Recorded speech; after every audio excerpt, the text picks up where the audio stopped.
રાજકોટ અગ્નિકાંડને લઈને મહત્વપૂર્ણ અપડેટ આવી રહી છે સામે। આખરે અગ્નિકાંડનો મુદ્દો હવે કોર્ટના દ્વાર સુધી પહોંચી ચૂક્યો છે, જ્યાં આ મુદ્દો પહોંચ્યો છે હાઈકોર્ટમાં આ મામલે સુનાવણી શરૂ થઈ છે। વિશેષ ડિવિઝનલ બેન્ચ સમક્ષ આ સુનાવણી શરૂ કરવામાં આવી છે।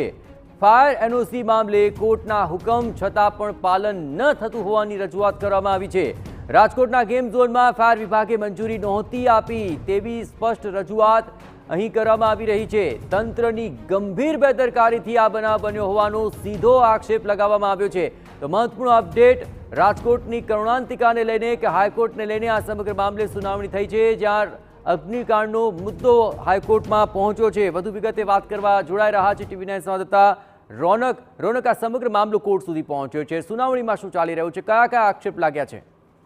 જી બિલકુલ, આજે રવિવાર છે અને જે પ્રકારે ગઈકાલે રાજકોટમાં અગ્નિકાંડની દુર્ઘટના સામે આવી છે, જેમાં અનેક લોકોએ પોતાના જીવ ગુમાવ્યા છે।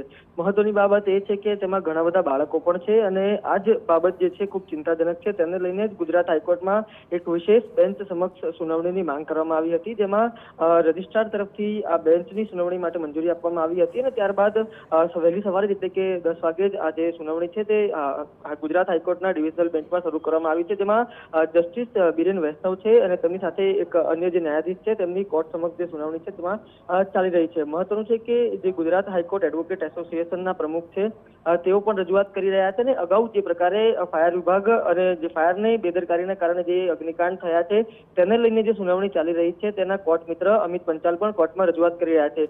તેમની જે મુખ્ય દલીલ એ હતી કે અગાઉ પણ સુપ્રીમ કોર્ટના પણ અનેક આદેશો હતા, ગુજરાત સરકારને પણ અનેક જે આદેશો આપવામાં આવ્યા હતા, જીડીસીઆરના નિયમોનું પાલન કરવામાં આવ્યું હતું, પરંતુ જે આદેશો આપવામાં આવ્યા હતા તેનું કોઈ પણ પ્રકારે કમ્પ્લાય કરવામાં નહોતું આવ્યું। જે રાજકોટમાં ગેમ ઝોન ચાલતું હતું તે પણ રેસિડેન્શિયલ પ્લોટમાં ચાલતું હોવાની જે વિગત છે તે પણ કોર્ટના ધ્યાને મૂકવામાં આવી છે। આ ઉપરાંત ન માત્ર રાજકોટ પરંતુ અમદાવાદના સિંધુ ભવન અને એસજી હાઈવે પર આ ઉપરાંત એસપી રિંગ રોડ પર જે પ્રકારે ગેમ ઝોન ચાલે છે તે પણ ખૂબ જ ભયજનક છે। કોઈ પણ પ્રકારની મંજૂરી અથવા તો કોઈ પણ પ્રકારના ફાયરના નિયમો આ પ્રકારના ગેમ ઝોન માટે નિયત કરવામાં આવ્યા નથી, તે પ્રકારે કોર્ટમાં રજૂઆત કરવામાં આવી છે। આ ઉપરાંત જે જુદા જુદા સમાચાર અહેવાલો આવે છે તે પ્રકારે રજૂઆત પણ કરવામાં આવી છે કે જે આગની ઘટના બની અને તેમાં જે ભોગ બનનાર છે પોતાના જે જીવ ગુમાવ્યા છે તેમના સબ ઓળખવા પણ અત્યારે મુશ્કેલ બન્યા છે, તે પ્રકારની પરિસ્થિતિનું નિર્માણ થયું છે। આ તમામ જે બાબતો છે તે કોર્ટના ધ્યાને મૂકવામાં આવી છે।